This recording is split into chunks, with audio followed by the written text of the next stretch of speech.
um trabalho de babá. É, na casa Briar. Tá bom. Eu vou pra lá agora.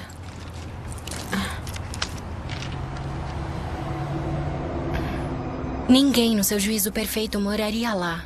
Não depois Ninguém em seu juízo perfeito iria pra lá, disse Pendy ao descobrir que sua melhor amiga, ou melhor dizendo, sua crush, recebeu uma oferta de emprego numa casa conhecida da região localizada na rua Briar, número 166, condado de Irving.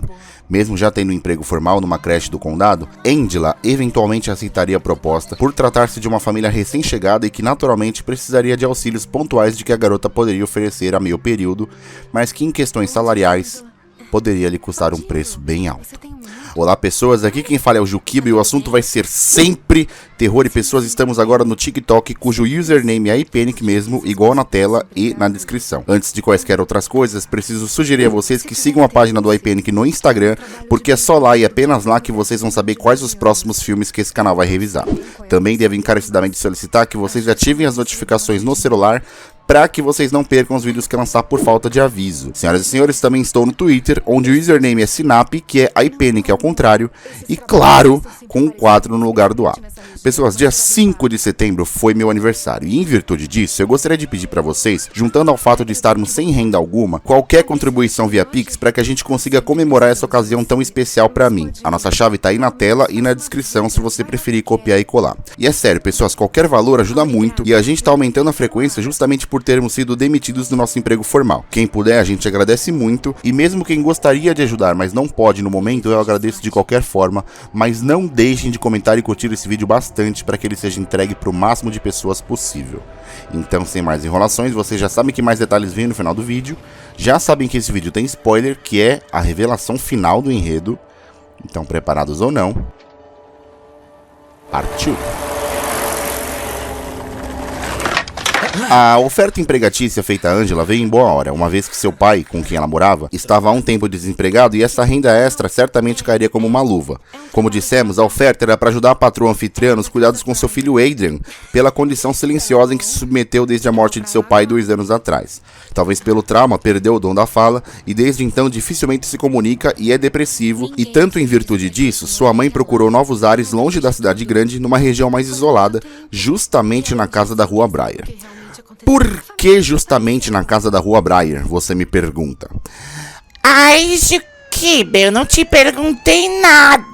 Tá, mas para fins de contextualização, em 14 de abril de 1997, há exatos 17 anos dali, aquela residência foi palco de uma tragédia sangrenta, onde a família Anderson pereceu desaparecendo sem deixar vestígios. O policial que atendeu ao chamado na casa Briar testemunhou rastros de sangue por portas e paredes, sugerindo que um massacre houvesse acontecido, cuja hipótese seria reforçada pela ocasião de eventos sobrenaturais ocorridos enquanto o oficial a inspecionava.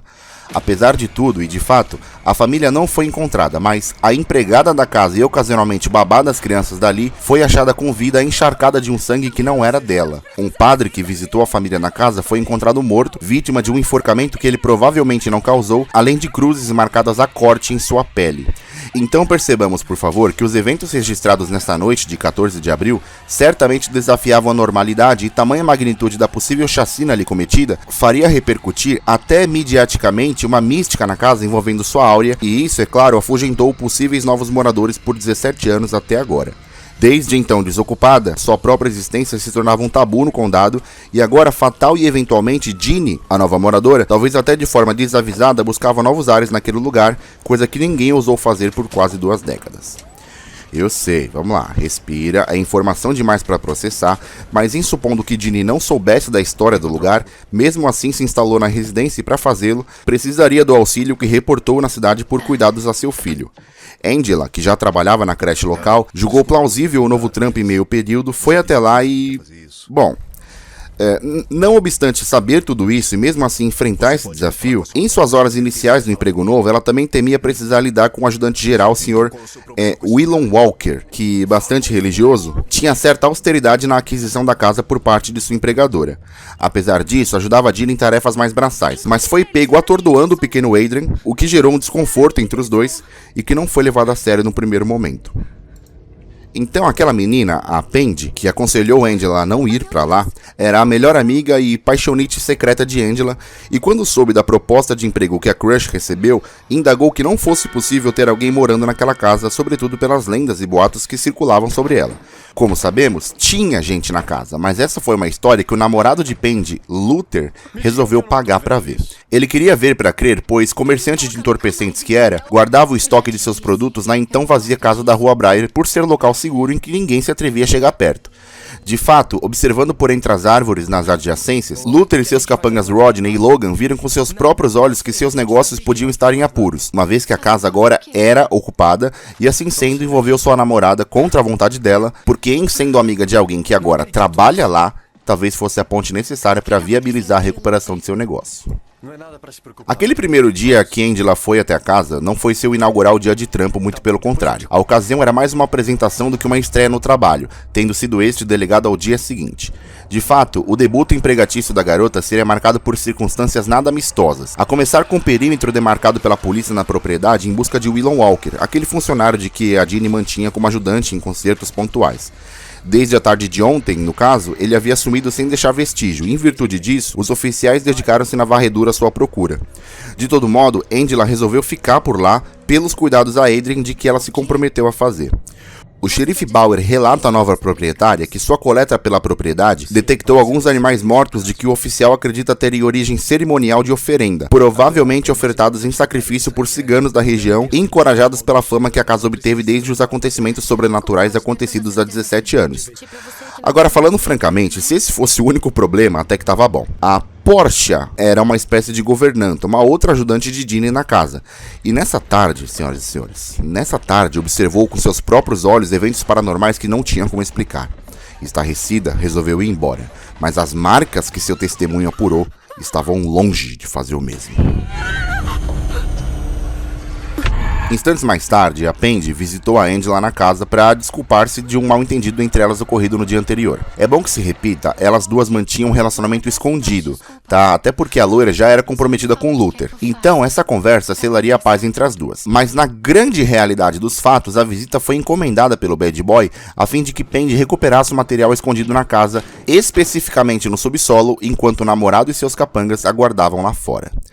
Tensão, pessoas, tensão, porque a garota até encontrou o famigerado porão, mas é mais correto dizer que o porão a encontrou, porque em questão de segundos, ao simples abrir a porta, a aura maligna ali contida sugou sua energia vital, esvaziando-a em desventura, tornando Pendy sua prisioneira inadvertida e invariavelmente morta. Enquanto isso, sem saber de nada, Angela esperava por Adrian sair de seu armário, de quem ela viu ele se trancando, e isso durava mais de 1 hora. No entanto, percebera com surpresa que o menino esse tempo todo estava debaixo da cama, mas como se... Peraí, vamos lá. Ela viu o Adrian entrando no armário e do nada ele tá debaixo da... Bom, na realidade, o que acusou o alarme falso foi uma bolinha de gude vermelha vindo debaixo da cama, cujo movimento se destacava entre as outras e parecia ter um quê de vida própria. E ao descobri-la junto com Adrian, revelou o agitar da maçaneta na porta do armário que os fez apavorarem-se e saírem em fuga. Ginny até chegou a tempo de resgatá-los, mas seu panorama inicial não foi capaz de encontrar ninguém naquele armário. Dessa forma, dispensou Angela por aquele dia e relatou à polícia uma possível invasão que, se confirmada, poderia orientar as autoridades na direção de solucionar o desaparecimento de Walker, ainda em investigação. A caminho da casa Briar, o xerife Bauer, em meio à estrada, abordou Luther e seus 2 embustes, que aparvalhavam a Angela na direção de sua própria casa, e reteve o líder da gangue preventivamente por supor que tivesse a ver com a invasão anteriormente relatada. Angela, por sua vez, não tinha ainda contado a seu pai sua aventura no emprego novo. Por motivos óbvios, Jim, o pai dela, não gostou nada de saber que sua filha trabalhava na casa da Rua Briar e ficou deveras decepcionado com isso e até pediu que ela se demitisse. Buscando na internet, Angela descobriria, no entanto, que a família desaparecida naquela casa em 97 e deixou para trás seus pertences tinha entre eles um crucifixo idêntico ao que sua falecida mãe deixara para trás. Então...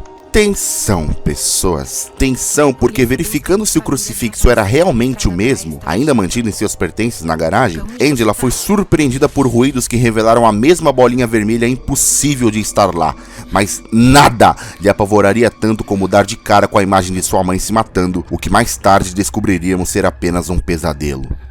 Era estranho porque esses sonhos ruins e visões que Angela tinha eram frequentes, tá? E para cada um deles, ela acordava da mesma forma, meio que checando se havia algo em sua cabeça na parte de trás. Em sendo apenas um pesadelo, vida que segue, e no dia seguinte, apesar de acatar a ordem de seu pai de não voltar mais ao trabalho na casa da Rua Breyer, sobretudo com o bater de porta esquisitíssimo do armário e a bolinha vermelha que parecia segui-la, Angela foi persuadida por Ginny a continuar. Ao ficar sozinha novamente na casa, junto com Adrian, ela encontrou a cruz da foto, tá? O que lhe causou outra visão assombrosa da falecida mãe e a bolinha de gude, por sua vez, quietinha no armário que Angela se dispôs a verificar e quase ficou presa.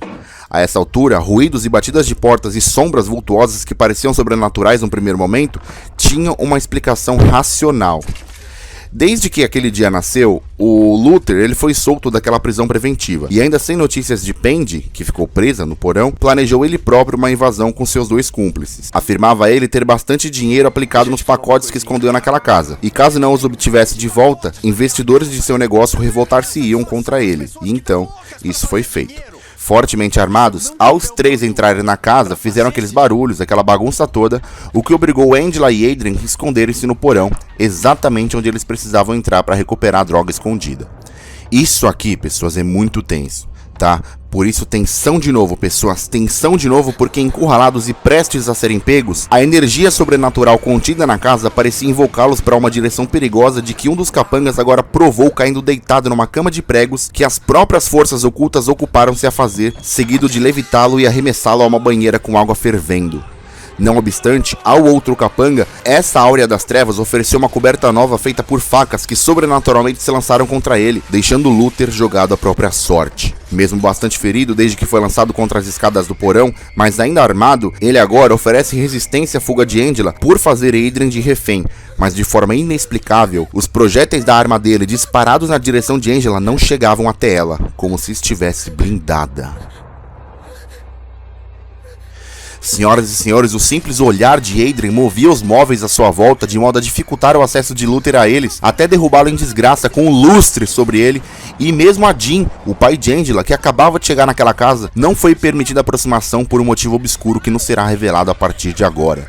Nesse instante, rigorosamente nesse instante, Ginny também voltava à residência, e ao invés de estranhar a confusão sobrenatural que sua própria casa foi palco, ela pôs-se a acalentar seu filho como se nada houvera acontecido.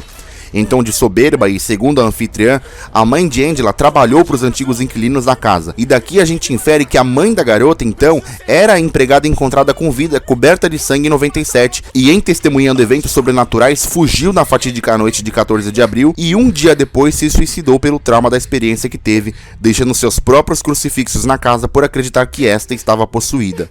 Era por isso que Angela tinha visões da falecida mãe alertando-a sobre a residência, e é por isso que seu pai Jim não permitia que a filha por lá passasse. Ginny orientava que ela e principalmente Adrian eram um verdadeiro motivo porque as casas são assombradas, assumindo-se como espíritos zombeteiros que, na inexperiência de crianças que morrem cedo, acabam fazendo da natural vida humana primitiva na Terra seu próprio playground para brincar.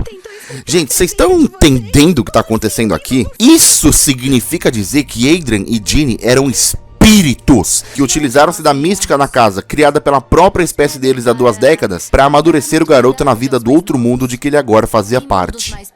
Dessa forma, o Sr. Walker, Pendy, Luther, Logan e Rodney morreram em virtude de uma brincadeira de criança, cuja qual agora, pelos cuidados a ela oferecidos, gostaria de levar Angela com ela pro outro mundo. Mas de forma amigável, tá? Pelo menos houve um convite formal, mas a garota não podia abandonar seu pai agonizando em seus braços, mesmo que ao se entregar implicasse em reencontrar sua mãe. A oportuna chegada da polícia no local, porém, faria de Angela uma suspeita pela chacina ali cometida, da qual ela jamais conseguiria explicar de forma convincente. Ginny e Adrian, no entanto, buscaram um novo lar na Terra e nos anúncios localizaram uma casa peculiar que eu tenho a impressão de que o garoto teria muito a se divertir. E essa casa era em Amityville. Senhoras e senhores, não brinquem com a mística. Se porventura você encontrar um novo lar para viver, certifique-se, por favor, de que não houve atividades suspeitas no passado. Se isso aconteceu, é melhor você se afastar, porque essa pode ser só mais uma Casa do Silêncio. A Casa do Silêncio, ou originalmente The Unspoken, é um filme americano de terror sobrenatural lançado em 2015, produzido pela Lighthouse Pictures e Great Point Media, distribuído pela Stars Digital e com selo NR de classificação indicativa. Aos bolsos da bilheteria, o valor arrecadado carece de informações, mas especula-se que seja algo bastante aquém do pretendido porque sua distribuição foi bastante restrita nas salas de cinema mundo afora, tendo atingido a maior parte do público através da TV. A crítica especializada praticamente estupra o filme, delegando a ele uma narrativa exaustiva que nem mesmo o protagonismo de Jodelle Ferland foi capaz de salvar. Se vocês estão pensando que já viram o rosto dela em algum lugar, não tenham a menor dúvida disso. Ao IMDb, a produção atinge média 4.9, ou seja, nota vermelha, e uma aprovação de 34% no Rotten, que são parâmetros populares de avaliação. Na minha humilde opinião, o filme é bem mais ou menos, mas tendendo para o lado negativo da força, porque há elementos que são mencionados e depois esquecidos, e até mesmo as motivações pelas quais esses espíritos fazem o que fazem ficam meio nebulosas sobre sua plausibilidade, apesar de que os efeitos especiais aqui são até ok, em se tratando de um filme a 1 centímetro de ser independente. Desnecessário, mas com algum mérito, A Casa do Silêncio comigo tem nota 4. Se vocês gostaram do vídeo, por favor, cliquem em gostei e se inscrevam no canal para levá-lo adiante. Coloquem nos comentários, por favor, a minha casa faz barulho. Repassem aos seus amigos, principalmente aqueles que curtem filmes de terror. E fiquem na paz.